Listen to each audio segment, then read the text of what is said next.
বন্ধুরা চলো দেখো আজকে জাস্ট আমি এই যে ড্রেসটা পরেছি এটা হচ্ছে আমার মৌসুমী কালেকশনের ড্রেস। তোমাদেরকে জাস্ট দেখাচ্ছি। দেখো এই যাচ্ছে গাউন, এটা হচ্ছে গাউন, হচ্ছে মৌসুমী কালেকশনের। এটা যাচ্ছে গাউন আজকে পরেছি আমি। আর এই কালারটা নেই, এটা আমার 42 ছিল, কিন্তু এই কালারটা নেই। এটা আর একটা হোয়াইটের ওপরে আছে, ওটা 46 আছে। কাপড় কোয়ালিটি ভীষণই ভালো, তোমরা বুঝতেই পারছো যে কাপড় কোয়ালিটিটা ভীষণই ভালো। আর একটা আছে, ডিজাইনটা ভীষণ সুন্দর।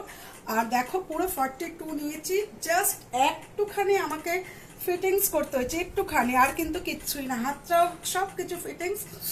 আর দেখো ব্যাক পোর্শনটাও দেখো, এই ব্যাক পোর্শনটা তোমরা এই এত সুন্দর গাউনটা দেখো, একদম কি বলবো, এই যে এই ঘের, আর এখানটা দিয়ে সাইড কাটা আছে। আর এক পিস আছে হোয়াইটের ওপরে আছে। আজকে যেহেতু আমি এখানে লাইভ করব বলে আজকে ওটা দেখাতে পারলাম না, নাহলে কিন্তু তোমাদের দেখাতাম।